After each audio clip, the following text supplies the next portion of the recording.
Hello बच्चों, तो आज हम लोग देखने वाले हैं प्रश्नावली 1.5 का क्वेश्चन नंबर 4, जो कि इस एक्सरसाइज का सबसे महत्वपूर्ण क्वेश्चन है। ठीक है, तो चलिए आते हैं, इसे हल करते हैं। ठीक है, यहाँ पे देखिएगा, तो √9.3 को संख्या रेखा पर निरूपित करना है। तो सबसे पहले एक हम संख्या रेखा खींचते हैं, जो कि कितना का होगा जी, 9.3 का होगा, जिसका लंबाई कितना होगा जी, 9.3। तो आइए यहाँ पे आ जाएगा 9.3। यहाँ पे यहाँ से क्या करते हैं जी, एक लाइन यहाँ पे खींचते हैं। बिल्कुल ध्यान से समझिएगा। ठीक है, चलिए इसका लंबाई कितना हो गया जी, 9.3। इसका कुछ नाम दे देते हैं, इसका नाम देते हैं कितना जी, ए नाम हो गया। इसका नाम दे देते हैं बी। कोई दिक्कत नहीं। अब देखिए इस लाइन को हम थोड़ा सा बढ़ाएंगे। देखिए जैसे जैसे समझाएंगे सेम वैसे वैसे कीजिएगा। ठीक है, तो चलिए अभी इसको क्या करते हैं जी, 1 सेंटीमीटर बढ़ाते हैं, यानी 7 से 8 कर देते हैं। 1 सेंटीमीटर क्या होगा जी, बढ़ जाएगा। तो यहाँ पे हो गया 7 और यहाँ पे हो गया 8। तो यहाँ पे ये क्या होगा जी, ऐसे मिल गया। तो अब यहाँ से क्या हो गया जी, यहाँ तक इसका नाम हो गया सी। कोई दिक्कत नहीं। अब देखिए यहाँ पे आप क्या कीजिएगा, इस ए से सी तक इसका पूरा लंबाई कितना हो गया जी, ए से सी तक। चलिए ए से सी तक कितना हो गया जी, 9 ये कितना हो गया जी, 1 सेंटीमीटर यहाँ से लेके यहाँ तक। ठीक है, तो टोटल कितना हो गया जी, 10.3 हो गया। अब एक ए और सी को अर्धवृत्त यानी आधा आधा काटिए। तो कैसे काटेंगे जी, इसके लिए हमें इस कंपास की सहायता लेनी पड़ेगी। और यहाँ से कहाँ से जी, बिंदु ए से आधे से ज़्यादा, देखिए आधा यहाँ पे मिला जुला के आएगा, आधा से ज़्यादा लिए हैं, आधा से ज़्यादा लेके इसको क्या करेंगे जी, ऐसे करेंगे। ठीक है, इधर भी हमको ऐसे करना है। ठीक है, उसी तरह यहाँ पे बिंदु सी से यहाँ पे करेंगे, तो ये वाला यहाँ पे आ गया। ठीक है, अब इसको यहाँ से लेके इसको क्या करेंगे जी, मिलाएंगे। तो चलिए यहाँ पे इस बिंदु से यहाँ पे क्या किए जी, हम मिला दिए। ठीक है, मिल गया। इसका तीर मार दीजिए, समझ में आएगा कि हाँ ये क्या है जी, अर्धवृत्त। इसका नाम दे देते हैं ओ। तो देखिए ये पहले कितना था जी, 10.3, ए से सी तक 10.3। तो अब यहाँ से लेकर के यहाँ तक कितना हो गया जी, 10.3 को यहाँ पे भाग दीजिएगा कितना से जी, 2 से। 10.3 तो 5 हो जाएगा, यहाँ पे ख़त्म। पॉइंट है तो पॉइंट लगा दीजिए। 3 आएगा, 1 से कीजिएगा 1, फिर 0 बैठाएंगे, इतना यानी 5.15। 5.15 इसका क्या हुआ जी, इसका लंबाई आ गया। ठीक है, कोई दिक्कत नहीं, इसका भी उतना ही लंबाई होगा। अब देखिए इसमें क्या कीजिएगा, अब इस पे एक अर्धवृत्त बनाइएगा। क्या जी, अर्धवृत्त बनाने के लिए सेम जैसे बताते हैं वैसे ही आप कीजिएगा। ठीक है, अर्धवृत्त बनाने के लिए यहाँ से लेकर ओ से सी तक नापिए। ओ से सी कहाँ पे आएगा जी, यहाँ पे आ गया। अब इसको इस यहाँ पर भी देखिएगा तो ऐसे ही मिल जाएगा। यहाँ से पकड़िए और यहाँ से ऐसे बना दीजिए। ठीक है, ये क्या हुआ जी, एक अर्धवृत्त बन गया। अब देखिए यहाँ से बिंदु बी से एक 90 डिग्री का कोण बनाइए। क्या जी, 90 डिग्री का कोण। इसके लिए हमारे पास चांद होना जरूरी है। तो चांद यहाँ पे है, देखिए बिंदु बी के जगह पे यहाँ पे रखिएगा चांद। यहाँ पे देखिए 90 कहाँ पे आ रहा है जी, यहाँ पे 90 आएगा आपका यहाँ पे। ठीक है, तो अब इसको यहाँ से हम क्या करेंगे जी, इसको अब मिलाइएगा। कहाँ तक मिलाना है, बस अपने वृत्त तक। इसको पूरा भी मिला सकते हैं, लेकिन काम कहाँ तक है जी, यहाँ तक। ठीक है, अब इसका कोण कितना हो गया जी, ये वाला अब हो गया 90 डिग्री। यहाँ तक कोई दिक्कत नहीं। अब देखिए यहाँ से अब इस लाइन को हम थोड़ा सा आगे बढ़ाएंगे। जैसे समझाते हैं वैसे आप करते जाइए। ठीक है, इस लाइन को हम क्या करते हैं, थोड़ा सा आगे बढ़ाते हैं।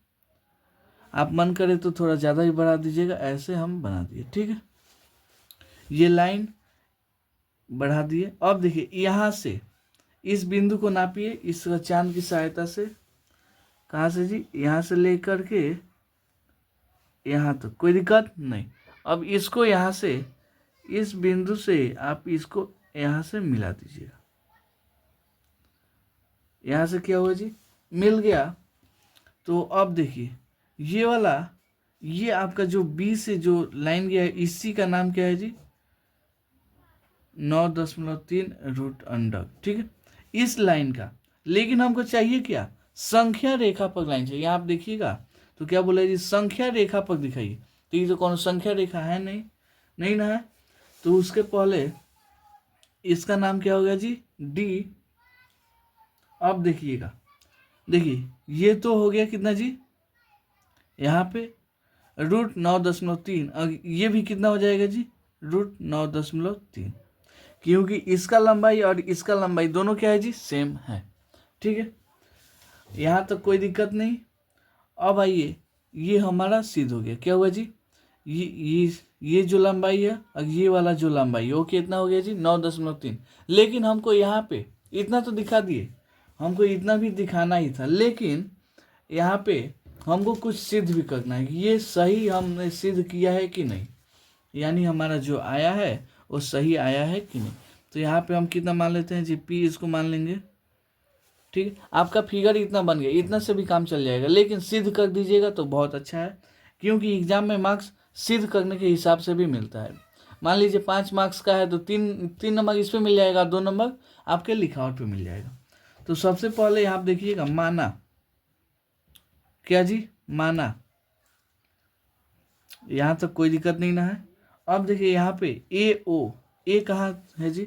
यहाँ से लेकर यहाँ तक, ठीक है। हम इसको मान लेते हैं क्या जी? एक्स। क्या मानते हैं जी? हालांकि हमको मालूम है कि ये कितना है जी? 5.15। इसका जो इसका वैल्यू है वही इसका वैल्यू हो जाएगा, लेकिन हमको सिद्ध करना है इसलिए हम एक्स मान लिए। ए ओ, तो यहाँ पे ओ सी, ओ सी, अगर ए ओ इक्वल टू ओ सी दोनों बराबर ही है ना, तो इसको भी क्या हो जाएगा जी? इसको भी एक्स मान लेंगे, कोई दिक्कत नहीं। यहाँ देखिए, अगर अगर क्या जी? इसको यहाँ से चांद से मिला दीजिए, तब आपको बताते हैं। इसको, इस वाले पी वाले बिंदु को यहाँ से हम क्या करेंगे जी? मिला देंगे। देखिए अब क्या होगा, यहाँ पे ए ओ का वैल्यू अगर एक्स है और ओ सी का वैल्यू भी एक्स है, तो ये वाला लंबाई और ये वाला लंबाई दोनों बराबर है। यहाँ देखिए चांद की सहायता से आप माप भी सकते हैं। यहाँ देखिए, यहाँ पे कितना आ गया जी? यहाँ से देखिएगा तो 5.3 यहाँ पे आ गया, और वही यहाँ पर भी देखिएगा तो उतना ही आएगा। यहाँ पे आप ध्यान से देखिएगा तो 5 यहाँ पे आ गया, उसके 3 गो आगे बढ़ेंगे तो यहाँ पे पी बिंदु है। तो ठीक है, इसका मतलब क्या हुआ जी? ओ सी और ओ पी दोनों आपस में क्या है जी? बराबर। तो ओ पी का मान भी कितना आ जाएगा जी? यहाँ पे ओ पी का मान भी आ गया एक्स, ठीक है, कोई दिक्कत नहीं है। अब देखिए यहाँ पे, अब B O P, sorry O B, O B आपको कहीं दिखा? ओ बी पूरा कितना है जी? पूरा 5.5 है, लेकिन हम इसको कितना माने हैं जी? ओ सी को अगर पूरा एक्स माने हैं, ये वाला कितना है जी? 1, तो इसका मान कितना हो जाएगा? एक्स में से 1 घटेगा। क्या होगा जी? ओ बी का मान समझ में आया? कहाँ से आया जी? पूरा ओ सी का मान कितना है जी? एक्स, तो इसमें बी का मान कितना हो जाएगा? पूरा में से अगर इसको घटा देंगे तो ये ओ बी का मान निकल आएगा, इसलिए हम इतना लिखे हैं, ठीक है, कोई दिक्कत नहीं है। तो आते हैं हम त्रिभुज, इसमें कौन सा त्रिभुज देखिए जी? यहाँ पे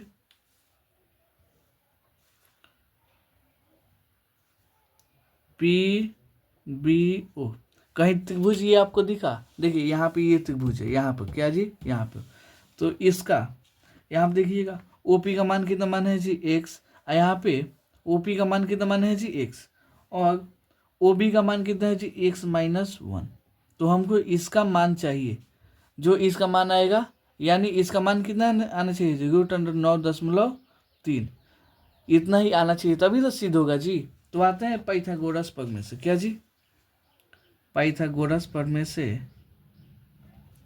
पाइथागोरस प्रमेय से। पाइथागोरस प्रमेय में क्या होता है जी, कर्ण का स्क्वायर इक्वल टू लंब का स्क्वायर, क्या जी, लंब का स्क्वायर प्लस आधार का स्क्वायर, ठीक है। ये फॉर्मूला होता है, लेकिन हमको लंब ही चाहिए। ये देखिए, ये होता है लंब, क्या जी, ये होता है लंब, ये नीचे वाला होता है आधार, ये क्या होता है, 90 डिग्री के सामने वाला कोण कितना होता है जी, कर्ण हो जाता है, ठीक है। तो हमको देखिए लंब का मान, यानी इसका मान चाहिए, तो लंब को ऐसे ही घन देते हैं, लंब का स्क्वायर इक्वल टू, लंब को अकेले छोड़ना है तो कर्ण स्क्वायर यहाँ पे होगा, और ये वाला देखिए, ये आधार इधर गया है ना, माइनस में हो जाएगा। समझ में आया कैसे किए, देखिए हम लंब को अकेले छोड़े तो लंब स्क्वायर इक्वल टू कर्ण स्क्वायर, ये माइनस आधार स्क्वायर हो जाएगा, ठीक है। तो इसको ऐसे ही कर दीजिए, लंब स्क्वायर इक्वल टू कर्ण कितना मान है जी, एक्स का स्क्वायर हो जाएगा माइनस एक्स स्क्वायर होगा ना, क्योंकि कर्ण को एक्स है, ठीक है। आधार कितना है, एक्स माइनस 1 का होल स्क्वायर, ठीक है। यहाँ देखिए लंब स्क्वायर कितना हो जाएगा, एक्स का होल स्क्वायर, एक्स माइनस, ये देखिए ए माइनस बी के फॉर्मूला पे, तो X square minus 2ab plus B square, ऐसा फॉर्मूला होता है ना। तो देखिए एक्स स्क्वायर यहाँ पे स्क्वायर होगा, ठीक है। यहाँ पे देखिए माइनस एक्स स्क्वायर, 2 में एक्स से होगा तो 2x, में एक से होगा तो 2x ही होगा, यहाँ पे 1 का होल स्क्वायर 1, ठीक है। माइनस से गुणा कीजिए तो प्लस माइनस माइनस हो जाएगा, माइनस माइनस प्लस हो जाएगा, यहाँ पे प्लस माइनस माइनस हो जाएगा, x square minus x square खत्म। तो यहाँ पे लंब स्क्वायर चल गया था नीचे, लंब स्क्वायर, तो यहाँ पे देखिए लंब स्क्वायर का वैल्यू कितना आ गया जी, लंब square equal to 2x minus 1, ठीक है।